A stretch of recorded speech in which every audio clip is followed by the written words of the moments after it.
The Zephyrian Empire had perfected the art of polite genocide over the course of 3 millennia, which was frankly impressive considering most civilizations couldn't even perfect their breakfast recipes in that time frame.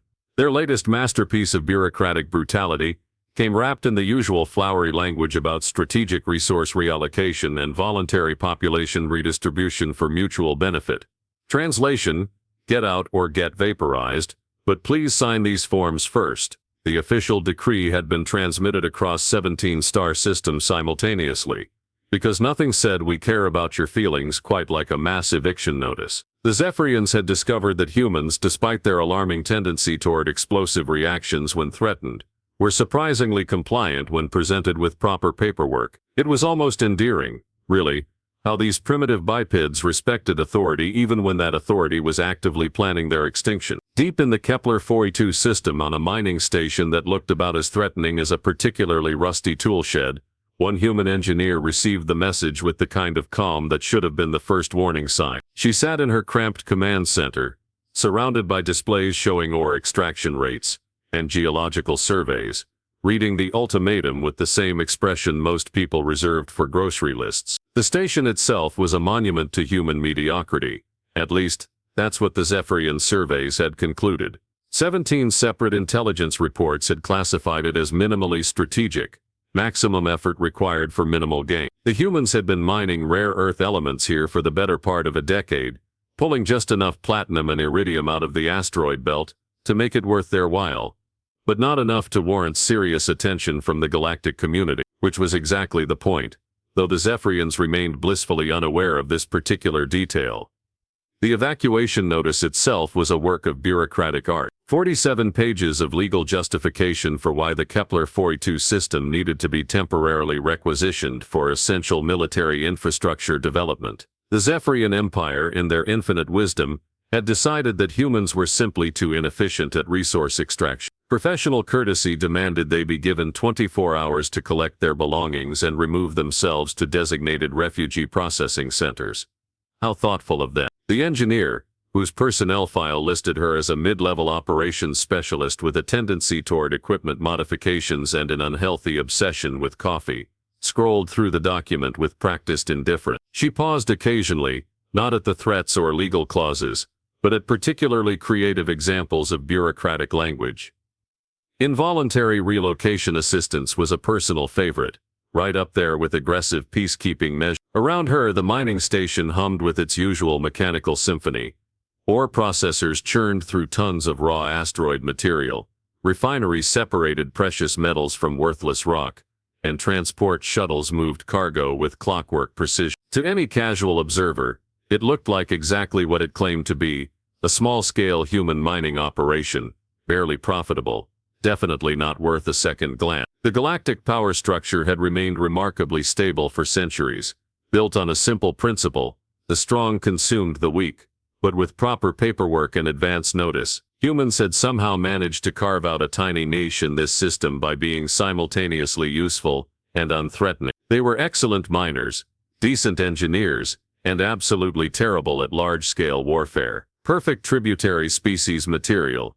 The Zephyrians had built their empire on this kind of calculated expansion. Find a species with useful skills but limited military capacity, present them with an offer they couldn't refuse, then integrate their labor force into the greater imperial machine. It was efficient, profitable, and best of all, completely legal under galactic law. What made this particular operation special was the location.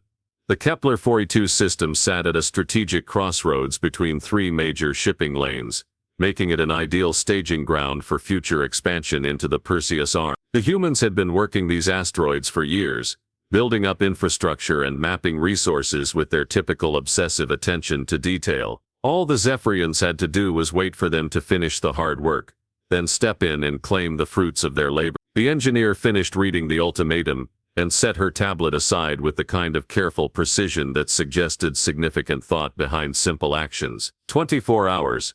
She glanced at the chronometer mounted above her primary display. That gave them until 13:47 tomorrow to pack up and leave. She reached for her coffee mug, took a long sip of what could charitably be called liquid caffeine with delusions of flavor, and activated her personal communication array. The message she composed was brief, professional, and utterly unremarkable. Evacuation notice received. Compliance protocols initiated. Estimated departure on schedule. The reply came back within minutes, equally brief. Acknowledged. Proceed as planned. She closed the channel and leaned back in her chair, allowing herself a small smile that would have made any observant Zephyrian very, very nervous. 24 hours was actually quite generous. She doubted they'd need even two. Part 2, Preparation Phase. The first hour of humanity's supposed evacuation began with all the frantic energy of a library during nap time. While most species would have spent precious minutes panicking, arguing, or drafting strongly worded letters of protest, the engineers simply stood up, stretched, and walked over to what appeared to be a maintenance panel marked Environmental Controls, Authorized Personnel Only. Funny thing about maintenance panels, they tended to control a lot more than just air recycling when designed by humans with a pathological inability to leave well enough alone. She pressed her palm against the scanner, which dutifully beeped and flashed green before revealing an interface that definitely hadn't been included in any Zephyrian intelligence reports. The display showed a three-dimensional tactical map of the entire Kepler-42 system, complete with real-time tracking of every ship, station, and floating piece of debris larger than a coffee mug. Currently, the system appeared refreshingly empty of hostile forces, though that would change in approximately 23 hours when the Zephyrian Evacuation Assistance Fleet arrived. The engineer, whose actual job description would have made fascinating reading for certain intelligence agencies, began what she cheerfully referred to as housekeeping. Her fingers danced across the interface with the practiced efficiency of someone who had run this particular drill more times than she cared to count. First order of business: communication blackout. Not the dramatic kind that involved explosions and sparking consoles, but the far more insidious variety that made everything appear to be working perfectly while actually accomplishing nothing useful. Across the system, human mining stations and processing facilities began experiencing a curious epidemic of atmospheric interference that made long-range communications frustratingly unreliable. The beauty of this particular malfunction was its selectivity. Internal human communications continued working flawlessly, while anything directed toward Zephyrian monitoring stations got filtered through what could politely be called technical difficulties. To any outside observer, it would appear that the humans were simply experiencing the kind of equipment failures that plagued remote operations throughout the galaxy. Meanwhile, 3 star systems away, a Zephyrian communications officer was having the sort of day that made him question his career choices. Every status update from the Kepler-42 system arrived fragmented, delayed, or corrupted just enough to be annoying without being obviously suspicious. The humans were clearly having technical problems, which was hardly surprising given their reputation for jury-rigged equipment and creative maintenance practices. Back on the mining station, the engineer was systematically activating systems that had spent years masquerading as ore processing equipment. The massive cylindrical structures that the Zephyrians had dismissed as refineries began extending sensor arrays with the smooth precision of blooming flowers. What had appeared to be simple cargo containers revealed themselves as launch tubes for devices that definitely weren't designed for moving raw materials. The asteroid mining operation had always been real. The humans were nothing if not efficient multitaskers, but the industrial equipment had been designed with a delightful dual-purpose capability that would have impressed engineers and horrified military strategists in equal measure. Every mining laser could double as a weapons array, every cargo hauler could carry payloads that weren't listed in any manifest, and every processing station could manufacture things that had nothing to do with refining platinum. 47 minutes into the evacuation timeline, the engineer paused her work to make herself another cup of coffee. This was partly because caffeine was essential for proper cognitive function, and partly because the next phase of operations required precise timing that left her with a few minutes to kill. She used the time to review the tactical situation with the kind of professional interest most people reserved for weather reports. 18 human installations throughout the Kepler-42 system were currently experiencing similar technical difficulties, while simultaneously preparing for events that weren't mentioned in any evacuation plan. The coordination was flawless, which was hardly surprising considering they'd been rehearsing this scenario for the better part of a decade. The Zephyrian advance scouts were dutifully reporting that everything appeared normal. Human activity showed the expected patterns of evacuation preparation, increased communications traffic, elevated power consumption, and the general bustle of a species trying to pack up 10 years of infrastructure in less than 24 hours. What the scouts failed to notice was that the increased activity followed patterns that had been carefully designed to mask entirely different preparation. Hour 1 concluded with the engineer receiving a series of status updates that would have been deeply concerning to anyone capable of decoding them. Mining Station 7 had finished inventory consolidation. Processing Facility Delta reported equipment recalibration complete. Transport Hub 3 confirmed, cargo manifests updated. In the language of bureaucratic euphemism that humans had learned to speak fluently, this translated to weapons armed, targets acquired, ready to commence operation. The engineer finished her coffee and returned to the maintenance panel, now displaying a countdown timer that had nothing to do with evacuation schedule. She ran through her final checklist with the methodical precision of someone who understood that attention to detail was the difference between brilliant success and spectacular failure. External communications, disrupted but not obviously so. Internal coordination, functioning perfectly. Defensive systems, online and hidden. Offensive capabilities, armed and ready. Personnel, evacuated to safe positions or prepared for combat operations. Surprise factor, intact. She glanced at the chronometer again. 1 hour and 37 minutes since receiving the ultimatum. The Zephyrian fleet wouldn't arrive for another 22 hours and 23 minutes, which gave her time for a meal, some paperwork, and maybe a nap before the real excitement began. The engineer settled back into her chair and pulled up what appeared to be a routine maintenance log, though the entries she made would have been fascinating reading for military historians. Hour 1, preparation phase complete. All systems, nominal. Proceeding to phase 2 on schedule. She saved the log, closed the interface, and allowed herself another small smile. The Zephyrians were about to learn a valuable lesson about the dangers of underestimating species that appeared quaint but harmless. Unfortunately for them, they probably wouldn't live long enough to appreciate the educational value of the experience. Part 3, The War That Wasn't. The Zephyrian Expeditionary Fleet arrived at Kepler 42 with all the pomp and circumstance of a species that had never encountered meaningful resistance. Admiral Vorthak, whose military record was distinguished primarily by his ability to intimidate defenseless civilians, commanded a force of 47 vessels ranging from nimble destroyers to massive dreadnoughts capable of reducing planets to their component atom. It was, by any reasonable measure, complete overkill for evicting a handful of human miners, but the Zephyrian Empire had built its reputation on overwhelming force and the psychological impact of arriving with enough firepower to sterilize solar system. The humans would take one look at this armada and remember why compliance was preferable to resistance.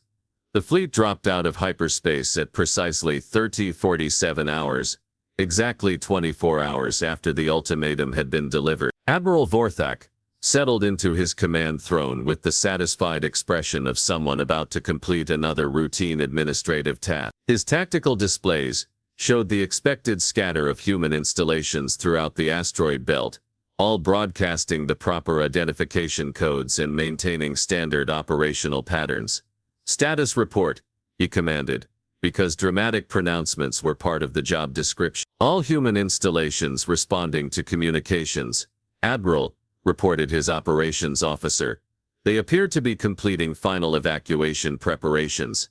Power signatures are elevated but within expected parameters for shutdown procedures. Vorthak nodded approvingly. The humans were being sensible about this, which would save everyone considerable time and ammunition. He was already composing his after-action report in his head, complete with commendations for efficient species relocation and minimal property damage. Begin standard evacuation protocol, he ordered.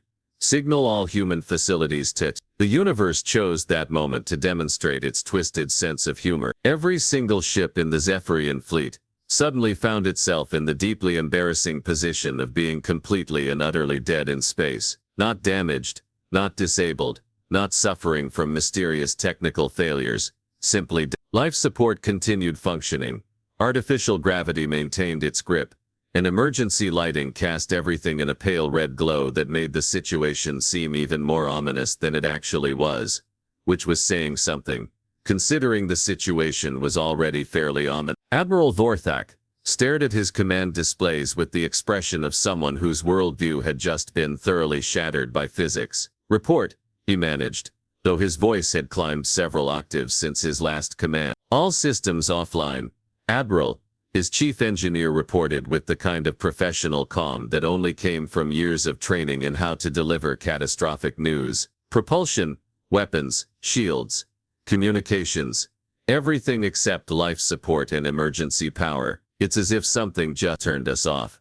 The something in question was currently sitting in a mining station command center, sipping coffee and watching tactical displays with the mild interest of someone observing a particularly elaborate magic trick. The engineer had to admit, the results were even more impressive than the simulations had suggested. The defensive network that the humans had spent a decade constructing wasn't technically a weapon, which was the kind of semantic distinction that military lawyers loved and enemy fleets found deeply unsatisfying. Instead, it was what human engineers cheerfully referred to as aggressive technical support, a system designed to remotely interface with any technology within its operational range, and provide helpful updates to their software. The updates in this case consisted of a comprehensive shutdown protocol that had been specifically designed for Zephyrian military systems. Years of careful intelligence gathering had provided detailed specifications for every major class of warship in their fleet, and human computer specialists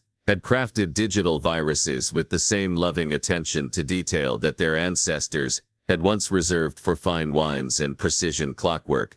The beauty of the system was its subtlety. From the Zephyrians' perspective, their ships had simply malfunctioned simultaneously, which was technically true if you defined malfunction broadly enough to include performing exactly as humans had programmed them to perform. Admiral Vorthak was discovering that command authority meant very little when your command consisted of 47 very expensive pieces of space debris. "How long until we can restore systems?" he demanded. "Unknown, Admiral," his chief engineer replied, which was the most honest answer possible.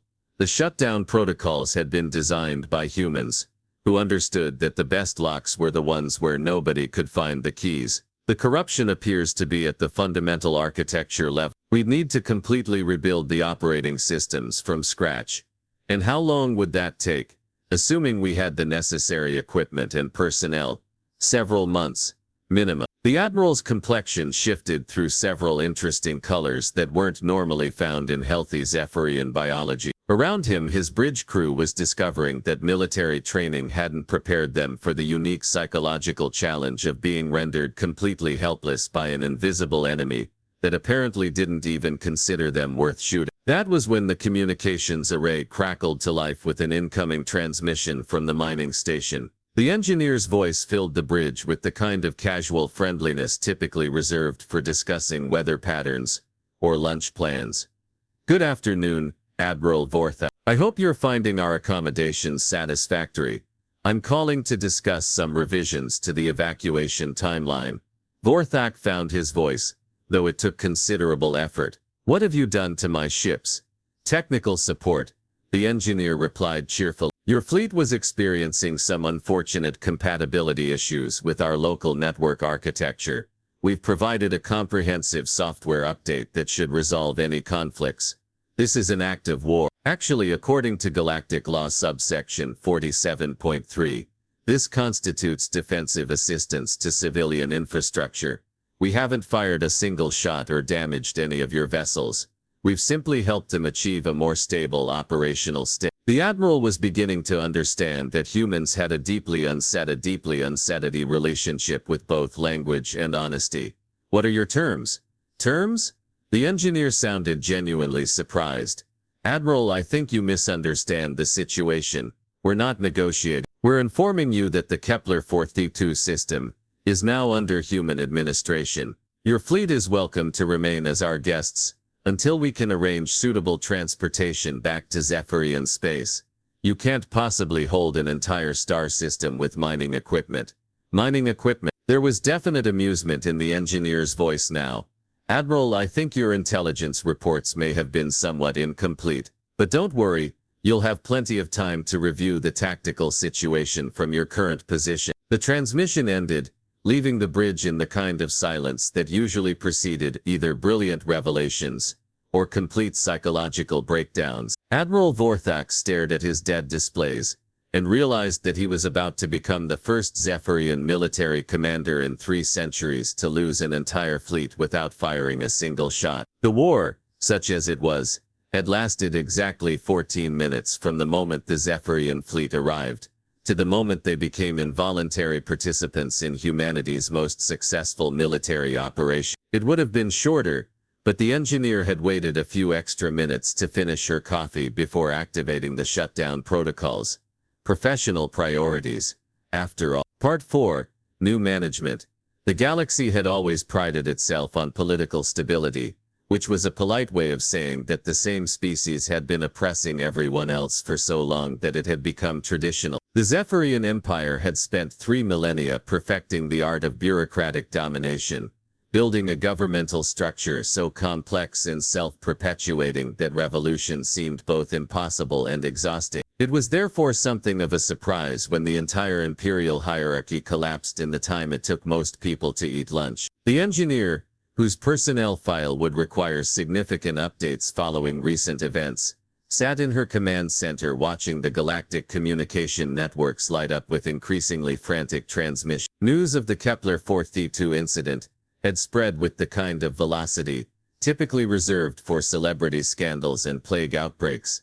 47 Zephyrian warships, including 3 dreadnoughts and Admiral Vorthak's flagship, were currently drifting in space like very expensive paperweights. Their crews remained healthy, well-fed, and completely unable to operate any system more complex than a coffee dispenser. It was, by any measure, the most polite military defeat in recorded history. The engineer had spent the past 6 hours fielding communications from increasingly desperate Zephyrian officials, each offering progressively more generous terms for the return of their fleet. The negotiations had progressed from immediate unconditional surrender, through mutual cooperation agreements, to "we'll pay you to pretend this never happened." She was currently reviewing the latest offer, which proposed establishing humanity as a full partner in the Zephyrian Empire, with complete autonomy and a 40% share of all imperial revenue. It was, she had to admit, remarkably generous for a species that had been planning genocide just 8 hours earlier. Counter-proposal, she transmitted back to the increasingly anxious Imperial Council: complete withdrawal of all Zephyrian forces from human territory, recognition of human sovereignty over all systems currently under our administration, and a formal apology for the attempted forced relocation. In exchange, we'll consider not expanding our operational area. The response came back within minutes, which suggested that the Imperial Council was taking the situation seriously. Your terms are acceptable.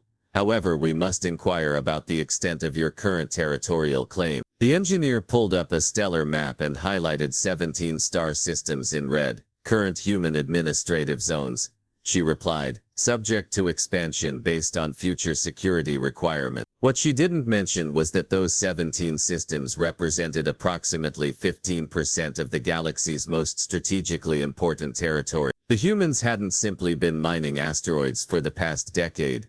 They'd been systematically establishing defensive positions at every major hyperspace junction, shipping lane convergence and resource nexus in their corner of the galaxy. The Zephyrians had been so focused on humanity's apparent technological limitations that they'd completely missed the strategic implications of human settlement patterns. While the Empire had been congratulating itself on its efficient tributary management, humanity had been quietly building the galactic equivalent of a spider web with Earth at the center. The engineer's personal communication array chimed with an encrypted message from Earth Central Command. She opened it with the satisfied expression of someone who had just successfully completed a decade-long assignment. Phase 1 complete. The message read, "Congratulations on a flawless operation. Proceed to Phase 2 at your discretion. Additional resources and..." She couldn't help but smile at that last line. The Zephyrian Empire was about to discover that the fleet they just lost represented barely 2% of humanity's actual military capacity. The mining stations throughout the galaxy were about to reveal their true purpose as forward operating bases for a species that had spent the past century preparing for exactly this scenario. Admiral Vorthak, currently floating in his disabled flagship and contemplating the ruins of his career, received a personal communication from the engineer with what could only be described as ominous timing. "Admiral," her voice carried the cheerful tone of someone delivering good news. "I wanted to personally thank you for your cooperation in our little demonstration. Your fleet's performance exceeded all expectations." "What demonstration?" Vorthak managed, though he suspected he didn't want to know the answer. "Well, we needed to prove to the galactic community that the old power structure was, let's say, obsolete. Your fleet provided an excellent test case for our new administrative policies. I'm pleased to report that the results were entirely satisfactory." The Admiral felt something cold settle in his stomach. "You used us as an example. Think of it as a learning opportunity," the engineer replied with the kind of enthusiasm typically reserved for educational programs. "The galaxy is about to receive a comprehensive lesson in the dangers of underestimating primitive species. Your fleet has the honor of being the opening lecture." Throughout the galaxy, other species were rapidly recalculating their relationship with humanity. The Regilian Trade Consortium was hastily drafting new partnership agreements. The Andromedine Defense League was requesting urgent, diplomatic meetings. Even the notoriously xenophobic Crystalline Collective was making inquiries about establishing formal relations. The engineer fielded each communication with professional courtesy, and carefully worded responses that revealed nothing while implying everything. Yes, humanity was interested in galactic stability. No, they had no immediate expansion plans beyond ensuring their own security. Yes, they would be happy to discuss mutual cooperation agreements with species that respected territorial sovereignty. The subtext, of course, was that humanity had just demonstrated the ability to disable an entire Imperial fleet without firing a shot, and everyone was suddenly very interested in being on their good side. 6 hours after the Zephyrian surrender, the engineer received her final communication of the day. It came from a previously unknown source with encryption protocols that made her existing security systems look like children's toys. "Outstanding work," the message began. "Phase 1 objectives achieved ahead of schedule. Phase 2 authorization confirmed. You are hereby promoted to Regional Administrator for Galactic Sector 7. Additional staff and resources will arrive within 72 hours." She stared at the message for several minutes, processing the implications. Regional Administrator, Galactic Sector 7. Additional resources. The Zephyrian Empire had controlled Sector 7 for over 2,000. It contained 43 inhabited star systems, 16 major industrial centers, and approximately 12 billion sentient beings. She was apparently about to become responsible for administering a territory larger than some entire civilization. The engineer, now Regional Administrator, leaned back in her chair and contemplated the curious turns that life could take. This morning she'd been a mining station operator with a talent for equipment modification. Tonight she was effectively the governor of a significant portion of the galaxy. She made herself another cup of coffee and began reviewing the administrative requirements for governing multi-species territories. It was, she reflected, going to be considerably more complex than mining asteroids. Outside her command center, the Kepler 4032 system hummed with new activity as human ships began arriving from previously unknown locations. The galaxy was about to discover that humanity's primitive civilization included a few details that hadn't appeared in any intelligence report. The engineer, Regional Administrator, whatever her title was going to be tomorrow, allowed herself one final smile as she watched the tactical displays update with friendly contacts. The Zephyrians had given her 24 hours to evacuate. By the second hour she'd conquered an empire instead.